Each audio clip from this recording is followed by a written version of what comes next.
It all started with a letter. Not the kind of letter you'd hang on your fridge or read aloud to your family at dinner. No, this was the kind of letter that made you question whether humanity had collectively decided empathy was overrated. The Homeowners Association, yes, the infamous HOA, the bureaucratic overlords of suburban America, had written to inform me, Michael, that my request for a wheelchair ramp had been denied. Their reasoning? It disrupts the aesthetic harmony of the neighborhood. Aesthetic harmony? I live in a cul-de-sac where half the houses have plastic flamingos in their yards and the other half are still rocking Christmas lights in March. But sure, let's talk aesthetics. Now, before we dive into this tale of petty revenge and legal warfare, let me set the stage. I'm Michael, a 38-year-old graphic designer turned reluctant activist for accessibility rights. A few years ago, a car accident left me reliant on a wheelchair. It's not glamorous, but it's my reality. My wheelchair isn't just a mobility device. It's my lifeline to independence. Without it, I might as well be stuck in quicksand. So when I moved into my new home in sunny California, I thought adding a ramp to my front door was a no-brainer. Apparently, I underestimated the HOA's commitment to maintaining their dystopian vision of suburban perfection. The letter wasn't just a denial. It was practically an essay on why my request was an affront to civilization itself. The proposed ramp would interfere with the visual flow of the neighborhood. It read, as though my modest concrete slope would somehow cause neighbors to spontaneously combust upon sight. They even suggested alternatives. Perhaps you could consider relocating your entrance to the garage? Oh yes, because nothing screams dignity like wheeling through oil stains and lawnmowers just to get inside your own house. At first, I tried reasoning with them. I sent polite emails explaining my situation and how the ramp was essential for my daily life. Their responses were masterpieces of passive aggression. While we sympathize with your condition, we must prioritize the collective needs of the community. Sympathize? That's rich coming from people who once fined my neighbor $200 for planting daisies instead of HOA-approved tulips. When emails didn't work, I escalated to phone calls. Each conversation felt like an episode of Survivor, where I was competing against HOA board members for basic human decency. One particularly memorable call ended with a board member suggesting I explore alternative mobility solutions. Alternative solutions? What did they expect me to do? Strap rockets to my wheelchair and launch myself over the stairs.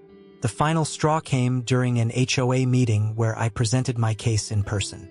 Armed with diagrams and statistics about accessibility laws, I thought surely they'd see reason. Instead, one board member leaned back in his chair and said, "We're just concerned about setting a precedent." Precedent? For what? Compassion? Accessibility? Heaven forbid anyone else in the neighborhood might need accommodations someday. By this point, I knew reasoning wasn't going to cut it. If they wanted a fight, they'd get one.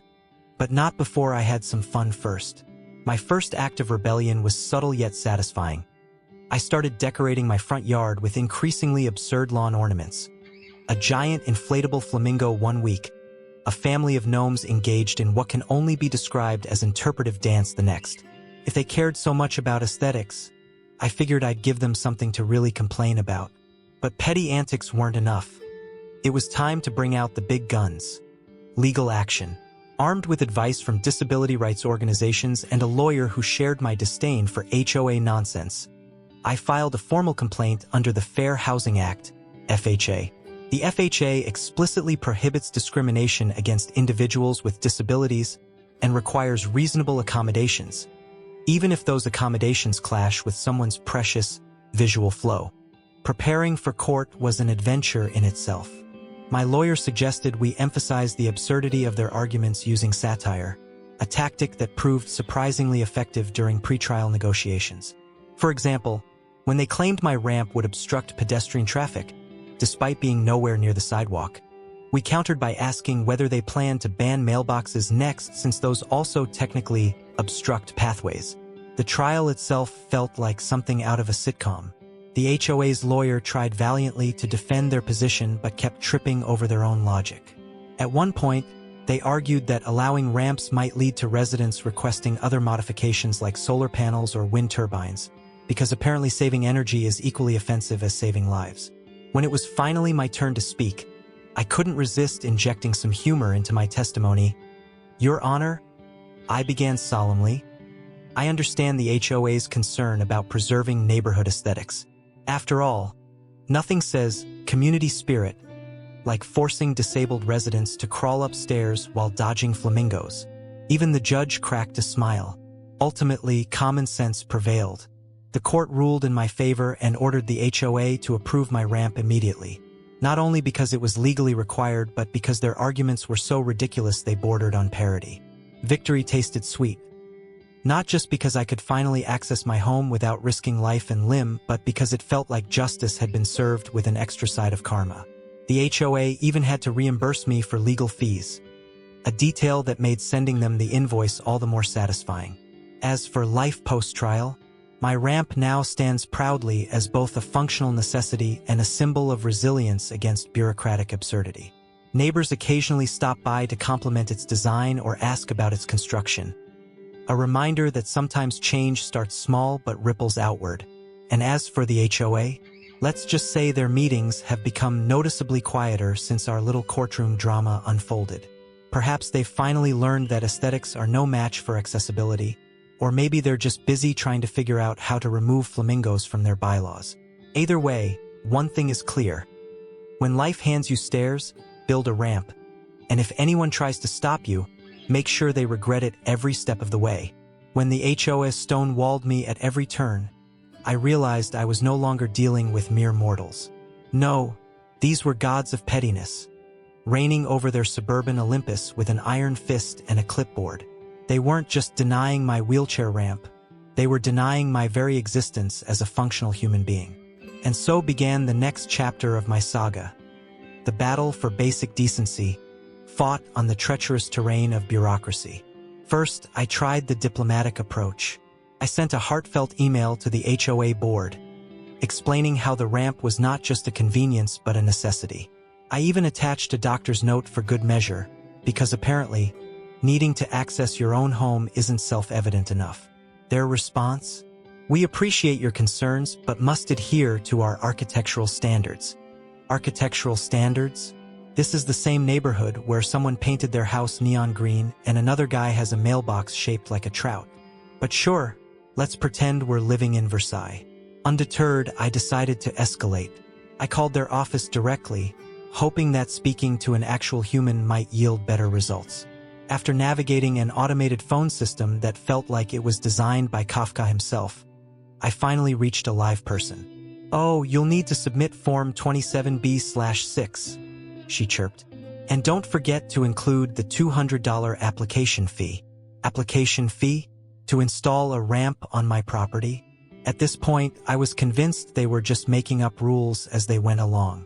Still, I played along. I filled out their ridiculous form, complete with detailed schematics of the ramp, and mailed it in along with the fee. Weeks passed with no response. When I followed up, they claimed they hadn't received it. "Maybe it got lost in the mail," they suggested innocently, right? "And maybe pigs are flying over my non-existent ramp as we speak." By now, my patience was wearing thin, so I decided to attend one of their monthly meetings in person. Surely, if they saw me, a real-life human being in a wheelchair, they'd be moved to act. Spoiler alert, they were not. The meeting was held in the community clubhouse, which was decked out like a mid-tier wedding venue circa 1993, complete with faux marble columns and plastic ferns. The board members sat at a long table at the front of the room, looking like judges at some dystopian talent show where compassion was never on the program. When it was my turn to speak, I laid out my case as calmly as possible. "I'm simply asking for a reasonable accommodation so I can access my home," I said. "This isn't about aesthetics. It's about basic human rights." The head of the board, a man named Gary who looked like he'd been born wearing khakis, leaned back in his chair and sighed dramatically. "We understand your situation," he said, in the same tone one might use to console a child who just dropped their ice cream cone. "But we have to consider how this will affect property values." Property values? My ramp wasn't going to be made of radioactive waste. It was going to be concrete and wood, just like every other structure in this cookie-cutter neighborhood. But Gary wasn't done yet. "We also have concerns about liability," he added smugly. What if someone trips on your ramp? Trips on my ramp? I repeated incredulously. You mean the thing designed to prevent people from tripping? Gary shrugged as if he'd just delivered some profound philosophical insight and not the dumbest argument ever uttered by a sentient being. At this point, I realized reasoning with these people was like trying to teach algebra to a goldfish. So I decided to change tactics, humor and passive aggression. Over the next few weeks, I became a one-man HOA nightmare. First, I started decorating my yard with increasingly absurd lawn ornaments. A flamingo wearing sunglasses here, a gnome riding a unicycle there. When they sent me a warning letter about unauthorized decorations, I replied with an itemized list of every violation in the neighborhood, complete with photos and GPS coordinates. Next, I began attending every HOA meeting and asking pointed questions about their policies. Why is it okay for Mr. Johnson's dog to bark all night, but not okay for me to install a ramp? Or, can you explain how my ramp would lower property values more than Mrs. Smith's inflatable Santa Claus that's still up in July? They didn't have answers, but watching them squirm was its own reward. But my piece de resistance came when I discovered that Gary himself had violated HOA rules by building an unauthorized shed in his backyard. Armed with this knowledge and photographic evidence, I filed an anonymous complaint against him. The shed was gone within days. Of course, none of this solved my actual problem, getting approval for the ramp. But it did make me feel slightly less powerless in the face of their absurdity. Eventually, though, even my petty antics couldn't mask the toll this battle was taking on me emotionally and physically. Every trip up and down those stairs felt like climbing Everest without oxygen tanks or Sherpas or legs that worked properly. One particularly bad day, after nearly tipping over while trying to carry groceries inside, I sat at the bottom of those cursed stairs and cried out of sheer frustration. Not just at the HOA, but at how unfair life could be sometimes. But then something amazing happened. One of my neighbors saw me struggling and came over to help. Then another neighbor joined in, and another, and before long, half the block was offering support. It turned out that many of them had their own grievances with the HOA but had been too afraid or apathetic to speak up until now. Inspired by my fight and perhaps amused by my antics, they started showing up at meetings too, demanding accountability from Gary and his cronies. Together we formed an unofficial coalition dedicated not just to getting my ramp approved, but also to reforming how our HOA operated altogether. And while our journey wasn't over yet, spoiler alert, lawsuits were involved. For once it felt like justice might actually prevail. Even if it had taken flamingos and gnomes to get there first, the HOA had pushed me to the brink, and I was done playing nice. If they wanted a fight, I was ready to give them one. Armed with legal documents, righteous indignation, and a lawyer who looked like he could scare the wrinkles off Gary's khakis. It was time to take this battle to the courtroom. First, let me introduce my legal champion, Linda, an attorney specializing in disability rights who had the demeanor of a kindergarten teacher but the tenacity of a bulldog. When I explained my situation, she didn't even flinch. "Oh, this is textbook discrimination," she said, flipping through a copy of the Fair Housing Act like it was her favorite novel. "We're going to bury them in paperwork." Linda wasn't kidding. Filing a lawsuit against the HOA was like assembling an IKEA bookshelf. Tedious, confusing, and requiring more tools than I thought possible. We started by gathering evidence. Emails, meeting minutes, photos of my treacherous stairs, and even a video of me struggling to carry groceries up them. Linda insisted on including every ridiculous HOA argument we'd encountered, from property values to liability concerns. "The more absurd they look," she said with a grin, "the better." Next came the legal filings. Linda drafted our complaint with surgical precision, citing every relevant law and precedent while sprinkling in just enough sarcasm to make it clear we weren't messing around. My favorite part was when she referred to the HOA's aesthetic concerns as an arbitrary preference for symmetry that prioritizes tulips over human dignity. Poetry. Once the paperwork was filed, we entered the thrilling phase known as discovery, aka digging through the HOA's dirty laundry. Linda requested every document related to their decision-making process, and what we found was pure gold. Turns out, Gary had sent an email to the board stating that my ramp might set a dangerous precedent for other modifications, like solar panels or wind turbines. Another gem came from a board member who suggested I use a stair lift instead because it would be less noticeable. Less noticeable? Did they think I wanted my ramp to glow neon green? But the piece de resistance was an internal memo where Gary admitted that denying my ramp wasn't just about aesthetics. It was also about avoiding potential backlash from other residents. In other words, they were afraid of upsetting people who didn't even care about my ramp in the first place. Linda practically cackled when she read it. "This is going to sink them," she said gleefully. As our case gained momentum, word spread throughout the neighborhood.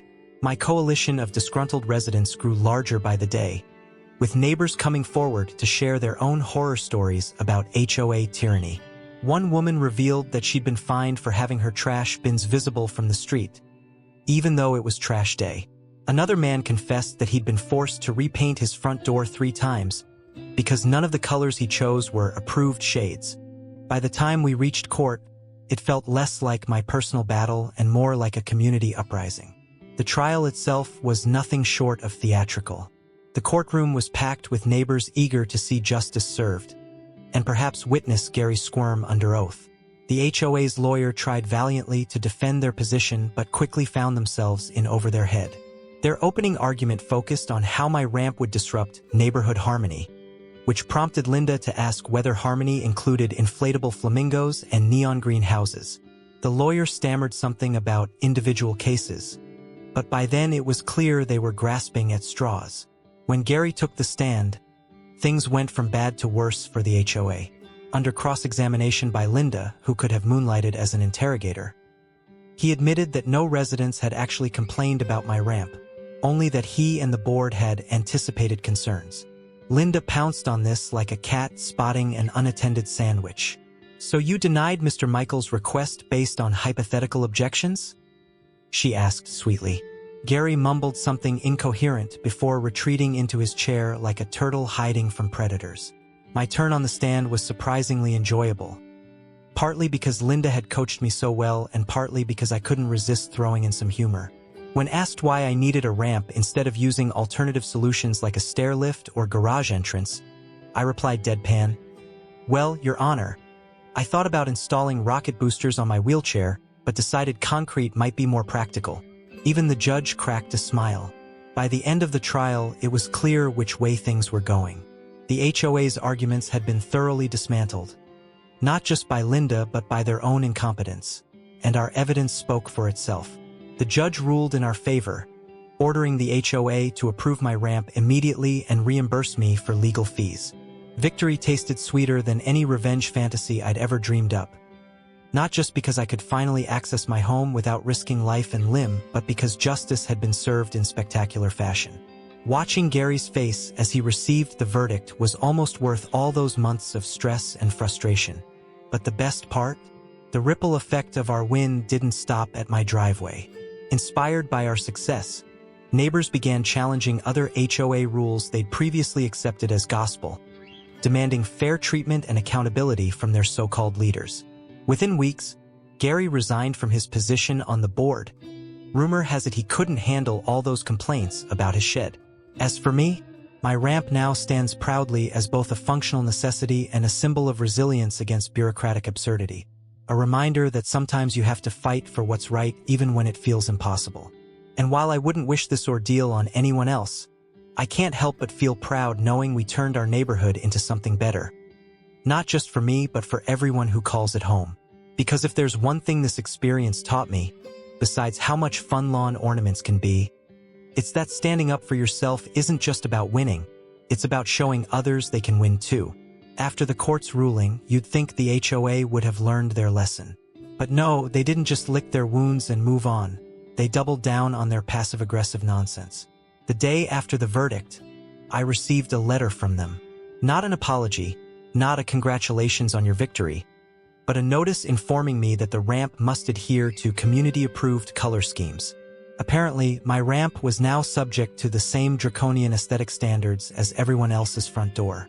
Because clearly, the real threat to property values wasn't my wheelchair ramp, It was the possibility that it might clash with Gary's beige siding. Naturally, I ignored them. I painted my ramp a neutral gray and went about my life. But the HOA wasn't done with me yet. A week later, they sent another letter, this one demanding that I submit an updated landscaping plan to account for the visual impact of the ramp. Visual impact.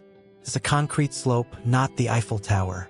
At this point, I was convinced they were just throwing darts at a board labeled petty complaints and seeing what stuck. But here's the thing, I had already won. Legally, they couldn't touch me. So instead of stressing about their nonsense, I decided to have some fun with it. For my updated landscaping plan, I submitted a hand-drawn sketch of my yard featuring a moat filled with alligators and a drawbridge leading to the ramp. When they rejected it with an actual straight face, I sent in another plan, this time proposing a giant topiary shaped like Gary's head. They stopped asking for landscaping plans after that. Meanwhile, my ramp quickly became the talk of the neighborhood. Kids started using it as a bike jump. One particularly adventurous teenager even tried skateboarding down it. Don't worry, he wore a helmet. Neighbors would stop by to compliment its design or ask for advice on dealing with their own HOA struggles. It was like my ramp had become a symbol of rebellion, a concrete middle finger to bureaucratic overreach. But while I was busy enjoying my newfound status as the neighborhood folk hero, something unexpected happened. People started sharing their own stories of accessibility struggles. A woman down the street told me about her elderly mother who couldn't visit because of all the stairs in her house. Another neighbor admitted he'd been too embarrassed to ask for accommodations for his son, who uses a walker. Hearing these stories made me realize that my fight wasn't just about me. It was about creating a community where everyone could feel welcome and included. So I decided to take things a step further. With help from Linda, who had become both my lawyer and my unofficial partner in crime, I organized a workshop on accessibility rights at the community clubhouse. The same clubhouse where Gary had once tried to argue that ramps were a slippery slope, pun intended. We invited disability advocates, legal experts, and anyone else who wanted to learn how to stand up to their own HOAs or landlords. The turnout was incredible. Dozens of people showed up, including some folks from neighboring communities who'd heard about our court victory and wanted advice on fighting their own battles. Even better, Gary showed up too, though he spent most of the event sulking in the back like a kid who'd been sent to detention. During the workshop, we covered everything from ADA compliance to how to file complaints under the Fair Housing Act. But we also talked about bigger issues, like how accessibility isn't just about ramps and elevators. It's about creating spaces where everyone can participate fully in life without feeling like an afterthought. By the end of the day, it felt like we'd started something important, not just in our neighborhood but beyond it. People left feeling empowered and inspired, ready to take on whatever obstacles came their way, figurative or literal. And while I'd love to say that this marked the end of my feud with the HOA, well, let's just say they weren't quite ready to wave the white flag yet. A few weeks later, they tried one last-ditch effort to undermine me. They proposed an amendment to our community bylaws requiring all future modifications, including accessibility features, to be approved by a 2/3 majority vote of residents. Their reasoning? To ensure fairness and transparency. My reasoning? They were terrified someone else might follow in my footsteps, or will tracks. But here's where things got interesting. When word spread about this proposed amendment, it sparked outrage. Not just from me, but from nearly everyone in the neighborhood. Even people who didn't particularly like me or care about ramps saw it for what it was. An attempt to strip away basic rights under the guise of fairness. At the next HOA meeting, which was standing room only, resident after resident stood up to voice their opposition. One older gentleman even brought his own folding chair so he could sit comfortably while delivering what can only be described as an epic takedown of Gary's leadership skills. By the time we got around to voting on the amendment, it failed spectacularly, and Gary announced his resignation shortly thereafter. With Gary gone and sanity restored, for now, life finally started returning to normal, or as normal as life can be when you've accidentally become your neighborhood's unofficial mascot for justice. My ramp remained firmly in place, a quiet reminder that sometimes even small victories can have big ripple effects. And while part of me still chuckles at how absurd this whole ordeal was, seriously, landscaping plans? Another part feels genuinely grateful for everything it taught me. About resilience, community, and how even flamingos can serve as tools for social change if you're creative enough. So if you're out there dealing with your own version of Gary, whether it's an unreasonable boss or an overzealous HOA, just remember, you're not alone. Fight back with humor if you can. Fight back with legal action if you must. But most importantly, fight back. Because at the end of the day, the only thing more satisfying than winning is knowing you've made life better not just for yourself but for everyone else too. And hey, if this story made you laugh or inspired you in any way, don't forget to like this video, share it with your friends, leave a comment below about your own HOA horror stories, and subscribe for more tales of suburban warfare and sweet revenge. Let's keep fighting for what's right, one flamingo at a time.